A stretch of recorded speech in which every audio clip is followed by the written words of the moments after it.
Hello friends, मैं teacher Sangeeta Singh और आज आप लोगों को मैं समझाने वाली हूँ कक्षा 10वीं विषय हिंदी का दूसरा पाठ नर्मदा का उद्गम अमरकंटक। लेखक डॉक्टर श्री राम परिहार और जिसकी विधा है लेख। इस विधा को समझाने से पहले सबसे पहले मैं आप लोगों को लेखक डॉक्टर श्री राम परिहार का जीवन परिचय बता देती हूँ। तो डॉक्टर श्री राम परिहार का जीवन जो है वो मध्य प्रदेश के खंडवा जिले के फेफरिया गांव में सन 1952 में इनका जन्म हुआ था।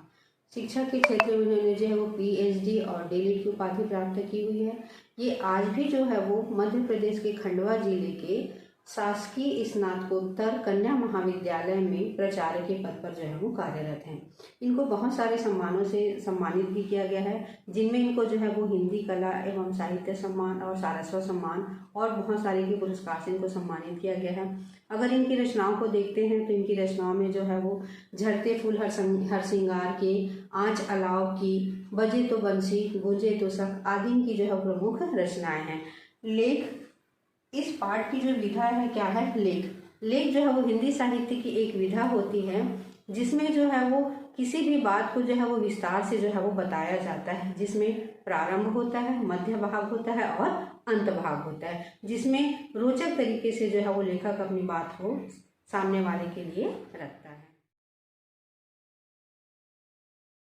चलिए, पाठ का सारांश जो है वो मैं लेखक डॉक्टर श्री राम परिहार की नज़रों से आप लोगों को बता देती हूँ कि अमरकंटक का दृश्य उनको जो है वो कैसे दिखाई दिया। सबसे पहले तो ये बात हुई है कि जो है वो डॉक्टर श्री राम परिहार को जो है वो मध्य प्रदेश साहित्य अकादमी के द्वारा जो है वो निमंत्रण प्राप्त हुआ है कि आप आइए जो है वो अमरकंटक करके। तो जब उनको निमंत्रण प्राप्त हुआ है तब ये कहाँ पहुँच रहे हैं? अमरकंटक पहुँच रहे हैं। और ऐसा नहीं है कि इनको जो है वो पहली बार जो है अमरकंटक जाना, ये और पहले भी क्या कर चुके हैं? अमरकंटक पहुँच चुके हैं। लेकिन इस बार जब अमरकंटक जा रहे हैं तो आषाढ़ का जो है वो प्रथम दिवस से 2 दिन पूर्व ही क्या है, इनका जो है वो अमरकंटक जाना हो रहा है। इसलिए प्रकृति में क्या है, चारों तरफ जो है वो बादल जो है वो घिर घिर करके आए हैं। प्रकृति जो है वो वर्षा की बूंदों से क्या कर रही है? नहा रही है। और आम के जो है वो पेड़ों से जो है वो कोयल की जो है वो मधुर ध्वनि जो है वो सुनाई दे रही है। चारों तरफ जो है वो नैसर्गिक वातावरण है। ऐसा लग रहा है कि चारों तरफ के पेड़ पौधे क्या हो चुके हैं? सजीव जो है वो सजीव हो चुके हैं। ऐसा वातावरण जो है किसको दिखाई दे रहा है? लेखक डॉक्टर श्री राम को परिहार को दिखाई दे रहा है। अब ये क्या करते हैं, सुबह सुबह जो है वो कहाँ पहुँच जाते हैं? पेंडा रोड पहुँच जाते हैं।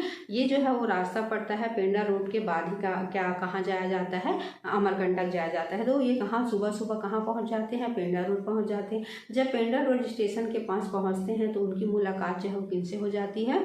उनके एक जो है वो दोस्त होते हैं, इत्तेफाक से उनसे क्या हो जाती है? इनकी जो है मुलाकात हो जाती है। इनको भी जो है वहाँ पर आमंत्रण प्राप्त हुआ है और ये जो है वो प्राकृतिक विभाग में उदयपुर विश्वविद्यालय में क्या करते हैं? कार्यरत करते हैं। अब ये दोनों क्या करते हैं? साथ जो है वो अमरकंटक जाने के लिए तैयार हो जाते हैं। अब जब ये दोनों साथ साथ चलते हैं तब जब ये अमरकंटक का जब रास्ता देखते हैं तो उनको जो है बहुत ही जो है वो घना जो है वो जंगल दिखाई देता है। बहुत सारे जो है वो सराय के जो है वो पेड़ दिखाई देते हैं जो कि आसमान को जो है वो छूते हुए दिखाई देते हैं। बादल, ऐसा लगता है कि उन सराय के पेड़ों की फुंडियों पर से क्या कर रहा है? बादल जो है वो गुजर रहा है। और अमरकंटक का जो शिखर है, जो पर्वत है, वो क्या करता है? दूर से ही जो है वो दिखाई देता है। और यहाँ पर जो है वो विंध्य और सतपुड़ा का जो है वो समवेत विग्रह है जो कि बहुत ही मनोहारी और सुंदर दृश्य जो है वो दिखाई देता है, जिसे क्या कहा गया है? मेकल कहा गया है। और मेकल पर्वत के दाईं ओर क्या है? विंध्याचल पर्वत है और मेकल पर्वत के बाईं ओर क्या है? सतपुड़ा है। और इन दोनों के बीच से ही कौन सी नदी निकलती है? नर्मदा नदी निकलती है। और यही नर्मदा नदी जो है भारत के पूर्व से पश्चिम की ओर जो है वो हरियाली जो है वो प्रदान करते हुए जाती है। लेखक जो है वो रास्ते का और वर्णन करते हुए बताते हैं कि जब वो दूर से ही देखते हैं तो उनको कुछ चांदी के समान गिरता हुआ एक झरना दिखाई देता है। और यह चांदी के समान गिरता हुआ ऊपर से नीचे जल जो है वो किसका है? सोन नदी का है। और सोन नदी का उद्गम कहाँ से हुआ है? सोनमुड़ा से हुआ। और यह सोनमुड़ा कहाँ पर है? अमरकंटक का जो है वो पूर्वी भाग है। जब सोन नदी जब ऊपर से पहाड़ से जब नीचे गिरती है तो धरती ऐसे लगता है जैसे धरती ने क्या किया था? उसके लिए जो है वो प्रार्थना किया था। और यह जो है वो इसका पश्चिमी भाग जो है वो शहडोल और डिंडौरी का भाग है जो कि देखने के लायक ही लेखक जो अमरकंटक का वर्णन करते हुए और बता रहे हैं कि जब हम रास्ते में थे, अमरकंटक पहुंचने ही वाले थे, घने जो है वो वनस्पतियों को पार करते हुए, घाटियों को पार करते हुए हमको जो है वो समतल सा दृश्य दिखाई देता है। तो हमको ऐसा लगा कि हम कहाँ पहुँचने वाले हैं, अमरकंटक ही पहुँचने वाले हैं। और अमरकंटक पहुँचने से पहले हमको जो है एक पतली सी नदी जिसका धार पतला था और छोटी सी पुल पार करते हुए हम जैसे ही पार कर रहे थे तो हमको एक बोर्ड में दिखाई दिया जहाँ पे लिखा हुआ था नर्मदा। यहाँ पर जो दृश्य था वो बिल्कुल जो है वो अलग ही दृश्य था। अमरकंटक का दृश्य बिल्कुल अलग ही था। वहाँ पर जो है वो बहुत सारे मकान बने हुए थे, बहुत सारी छोटी बड़ी जो है वो मंदिरें थी।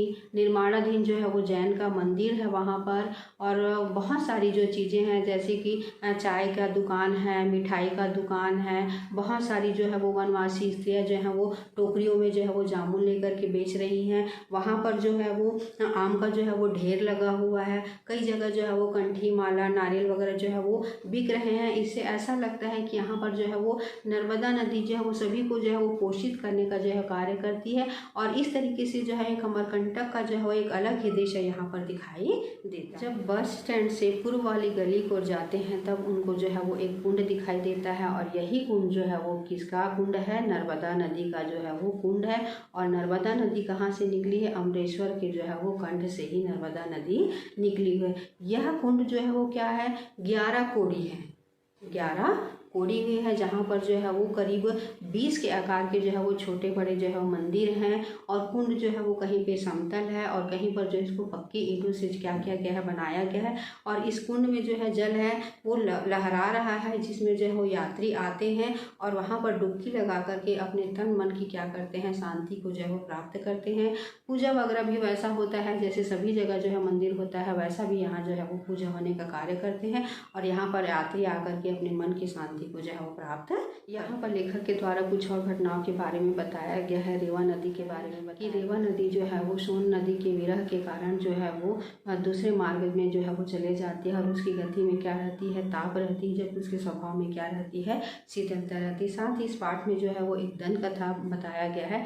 दंत कथा कहने का मतलब है जिसका कोई लिखित इतिहास नहीं होता है, उसे क्या कहा जाता है, दंत कथा जाता है, दंत कथा कहा जाता है। तो यहाँ पर जो है वो नर्मदा नदी और सोन नदी के प्रणय कथा के बारे में एक लोक कथा जो है वो लेखक के द्वारा बताई गई है। इस कथा के माध्यम से बताया गया है कि नर्मदा नदी जो है वो सोन नदी के ऊपर क्या हो जाती है, मोहित हो जाती है, उसके रूप से क्या हो जाती है, मोहित हो जाती है। तो अपने प्रणय निवेदन को जो है वो अपनी सखी जुहिला के द्वारा जो है वो सोन के पास जो है वो भेजती है। लेकिन जुहिला क्या कर देती है, सब कुछ गड़बड़ कर देती है। और कैसे गड़बड़ कर देती है, स्वयं जो है नर्मदा का जो है वो रूप लेकर के किसके पास चले जाती है, सोन नदी के पास जो है वो चले जाती है और उसका क्या कर लेती है, वरण कर लेती है। जब इस बात का पता जो है वो माता नर्मदा को चलता है तो नर्मदा जो है वो पहाड़ों और चट्टानों को जो है वो पार करती है, जो है पश्चिम दिशा की ओर जो है वो चले जाती हैं। और फिर बाद में इसका पता भी किसको चल जाता है, सोन नदी को पता चल जाता है। तो वह विरह के मारे जो क्या कर देता है, ऊंचे पर्वत से जो है वो छलांग लगा देता है। माई की बगिया के बारे में भी वर्णन किया गया है। माई की बगिया जो है वो नर्मदा और सोन की जो है वालशल क्रीड़ाओं की जन्मभूमि रही है। साथ ही जो है ऋषि मार्कंडेय की जो है वो तपोभूमि रही है। और खास करके यहाँ पर ये बताया जाता है, यहाँ पर जो है वो गुलाब कावली का जो है पौधा पाया जाता है। यह गुलाब कावली जो है वो क्या करता है, आँखों की जो है वो तमस या गर्मी को जो है वो दूर करने का जो है वो कार्य करता है। तो आज भी हम लोग भी जब हमारे आँखों में कुछ प्रॉब्लम हो जाता है तब हम लोग क्या करते हैं, गुलाब कावली को जो है वो कुछ बूंदे आँखों में डालते हैं, जिससे हमको क्या मिलती है, शीतलता प्राप्त उनसे। अमरकंटक का एक शिखर और भूमि वहाँ पर जो है वो ऊंची है। और ऐसा माना जाता है कि अमरकंटक ने अपनी आत्मा से जो है वो नर्मदा को जो है वो जन्म देकर के भारत को वरदान दिया हुआ है कि यहाँ पर जो है वो चारों तरफ जो है हरियाली फैली रहती है। यहाँ पर जो है वो पानी की कभी कमी नहीं होती है, और पानी की कमी नहीं होने की वजह से चारों तरफ हरियाली होती रहती है, फसलों का जो है उत्पादन होता है। इसलिए यहाँ के लोग कभी भी जो है वो भूख से नहीं मरते। नदी के उद्गम को जो है वो एक कुंड का रूप जो है वो दे दिया गया है, और इस कुंड से जो है वो सोन नदी आगे प्रवाहित होते हुए प्रपात के रूप में जो है ऊपर से नीचे गिरती है, और नीचे गिरकर जो है वो जंगल में क्या हो जाती है, अदृश्य हो जाती है। लेकिन जो श्रद्धालुगण आते हैं इस सोन कुंड में जो है वो सिक्के डालने बढ़ाने का जो है वो काम करते हैं। सोन नदी जो है वो भारत की नदियों में जो है एक प्रमुख नदी है। यह अमरकंटक से निकलने वाली जो है वो एक प्रमुख नदी है, जो कि जाकर के आगे किसमें मिल जाती है, गंगा नदी में जो है वो मिल जाती है। नर्मदा कुंड से 6 किलोमीटर दूर कपिल ऋषि की तपस्या भूमि है। यहाँ नर्मदा नदी 150 फीट ऊंचाई से जो है वो नीचे गिरती है, इसलिए नर्मदा का यह पहला जलप्रपात जो है वो बनाता है। साथ ही जो है 150 फीट ऊंचाई से गिरने की वजह से इसका जल जो है वो दूध के समान दिखाई देता है, इसलिए इसे जो है वो दूध धारा प्रपात भी कहा जाता है। से ही नर्मदा तक, खंभात की खाड़ी तक नर्मदा दूध ही माना जाता है। लेखक आगे जो है वो कपिल धारा के पास एक वनवासी स्त्री से पूछते हैं कि अभी तो प्रपात से पानी गिर रहा है, बरसात का मौसम है इसलिए पानी गिर रहा है, नर्मदा नदी में जो है वो पानी है, तो क्या गर्मी के मौसम में जो है वो यह प्रपात सूख जाता है? तब वहाँ पर एक स्त्री जो है वो जवाब देती है कि नर्मदा जिस दिन सूख जाएगी साहब, उस दिन हम लोग भी क्या हो जाएंगे, मर जाएंगे। हमारी संस्कृति क्या हो जाएगी, सूख जाएगी, क्योंकि नर्मदा सूख जाएगी तो ये धरती का रस क्या हो जाएगा, सूख जाएगा, और नर्मदा ही नहीं रहेगी तो हम लोग जो है वो कैसे बचेंगे। प्रकृति का स्वाभिमान खत्म हो जाएगा। इसीलिए नर्मदा अनवरत और अविराम प्रवाहमान है, इसलिए मनुष्य जीवित है और गतिमान है। आगे बता रहे हैं कि अमरकंटक से जो है वो खनिज एल्यूमिनियम निकाल करके बाल को भेजा जा रहा है, जो कि अमरकंटक को क्या कर रहा है, खोखला करने का कार्य कर रहा है, जो कि नर्मदा और सोन के उद्गम स्थल पर क्या कर रहा है, प्रहार कर रहा है। लेखक कहते हैं कि नर्मदा का उद्गम अमरकंटक का क्षेत्र जो है वो लेखक, रचनाकारों, लोक कथाओं आदि के लिए जो है वो ध्यानाकर्षण का केंद्र ही रहा है। पहले के समय में जो है बहुत सारे जो है वो आम के जो है पेड़ पौधे पाए जाते थे, इसलिए जो है वो कालिदास के द्वारा जो है इन्हें आम्रकूट की भी जो है वो संज्ञा दी गई है। पहले बहुत ज़्यादा जो है वो आम का पेड़ पाया जाता था, लेकिन आज जो है वो सिर्फ जो है वो माई की बगिया और सोनमुड़ा के पास ही जो है वो आम के वृक्ष दिखाई देते हैं, जो कि धीरे धीरे जो है क्या होते जा रहे हैं, कम होते जा रहे हैं। यह सब दृश्य देखते हुए जो है वो शाम होने लगी है।